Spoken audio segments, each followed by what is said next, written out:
Hello, I'm here looking out on the town, and all the lights and everything is so beautiful. And I thought to myself, why not tell you all a story about how I pranked my grandmother? Now, when I used to live in Jamaica when I was a little girl, I grew up in the country with my two brothers. I was the middle child, so I had a brother who was older than me and one that was younger. So we'd always play. My grandma would go to town to the market on a Thursday evening and she would come back Saturday night. She would go to sell the produce that they plant. So she would go sell bananas and coconuts and jelly and dasheen and all the things that you can think of that we grow in the Caribbean that farmers grow. My grandfather was a farmer and she was the farmer's wife. So yes, they planted the food together. They both went to the fields and planted the food. And then when the food come in, then she would go on a truck. We call it back home, we call it the market truck. There were these large trucks and they would come around and pick up all the people who wants to go to sell their produce way in the town, not just the nearest town, but the chief town in Jamaica, which is Kingston, and that's 52 miles away at a market called Coronation Market. So when they leave on a Thursday, they get there very late or maybe very early Friday morning before dawn, and then they set their load out in the market and they would sell all day Friday and a part of Saturday, and then by Saturday evening they would get back home. Sometimes the truck would come back like 8 o'clock at night. So yes, you can imagine we had all that time to ourselves to play and be mischievous. My grandfather would be there to take care of us until she gets back. Now, by this time, we were about maybe, say, my brother was about maybe 11 or 12, and that would make me about 10 because he's 2 years older than I am, and then I'm 2 years older than my younger brother. Yeah, so we were around that age group. So if you know anything about Caribbean life, you know that growing up in the country, in a Caribbean country, and you grow up in rural Jamaica, you have chores. So it's not all bed of rose when your grandma is gone, but we took it to mean that it was our time to play and play and play and play, because when she's there, our friends can't come to visit us and they can't play with us. So when she's gone, as soon as she's gone, all our friends come to our house and we play and we play and we play and we play. My grandfather, sometime he would go out to the crossroad and he would be out there either talking politics or just vibes out at his brother had a shop. He would just be hanging out and listening to or having some good conversation.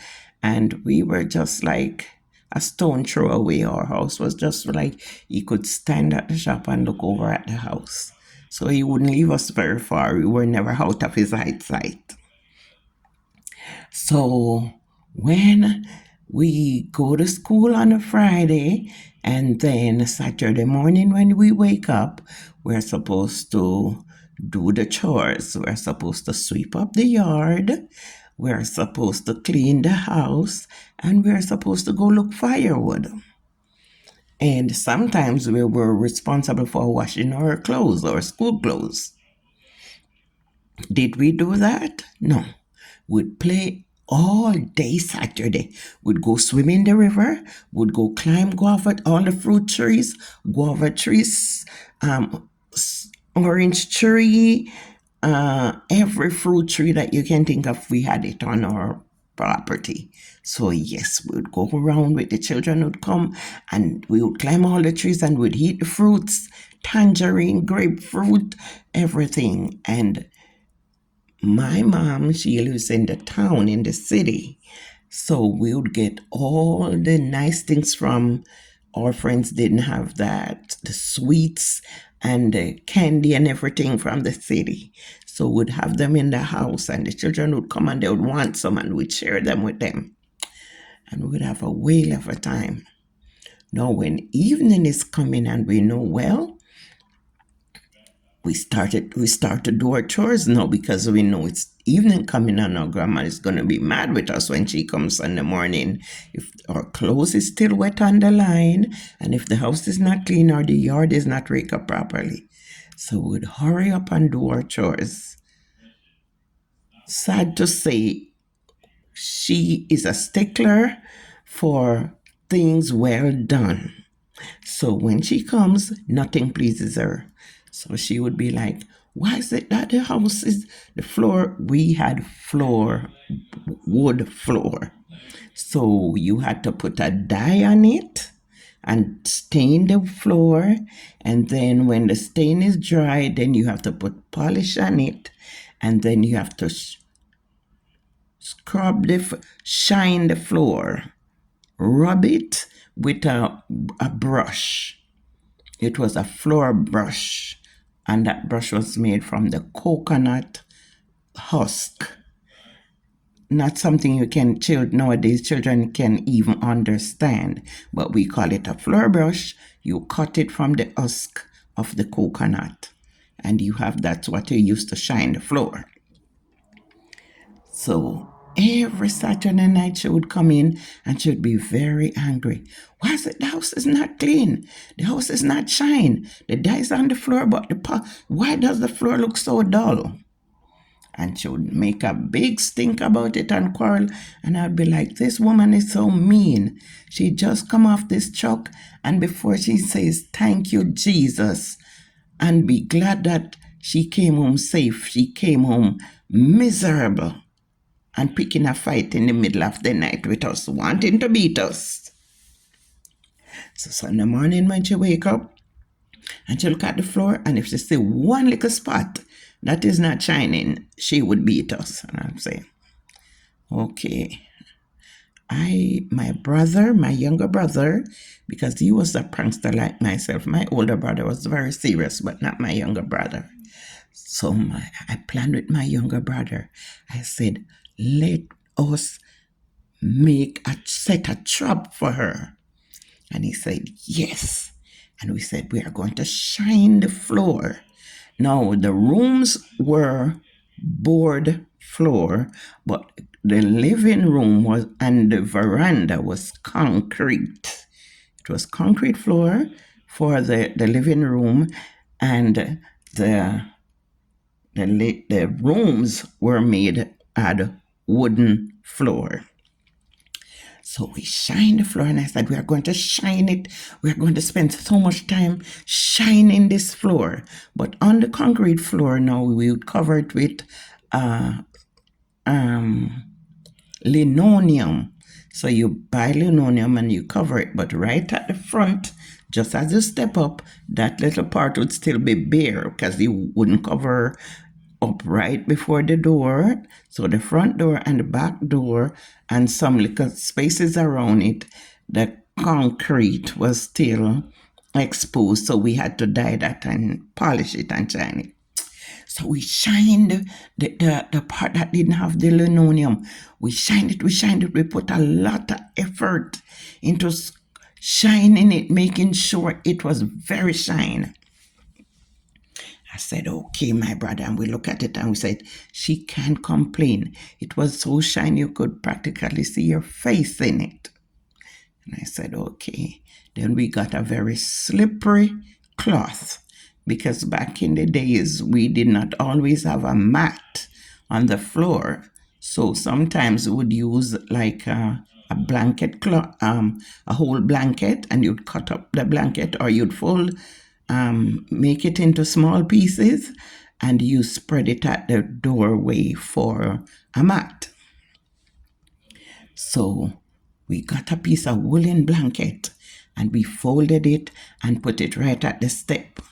Here she's come, she got off the truck and she comes in, good night. And she called my grandfather by his name and she says, good night to us. And I said, good night, Mama.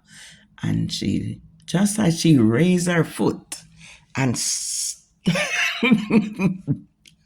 step up with her, she put that front, her right foot up on the doorway on the slippery cloth.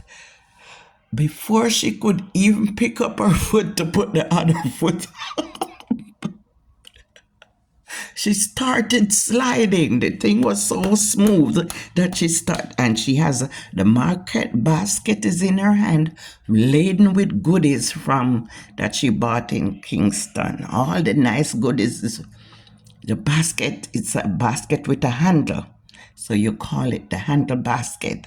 And it's laden with all the nice things that she brought in the market, and her nice tomato and her sweet pepper and all the seasoning that you can think of. And by the time she stepped up on the thing, she started sliding. The cloth pick her up. And she slid all the way across the living room right to the back door. If the back door was open, she would she would have gone outside. And she slammed into the back door and she fell a boof under her back.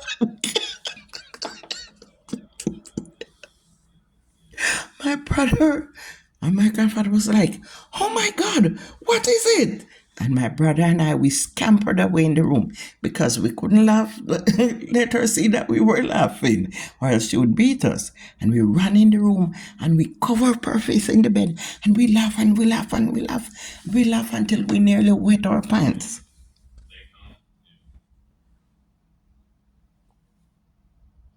Then after that, she never ever complained again that the floor wasn't clean. She got what she deserved. She never came back another night and said the house wasn't clean. From that day, she learned her lesson. I hope you enjoyed my story. If you like it, click a like and comment below. Okay, thank you. Good night.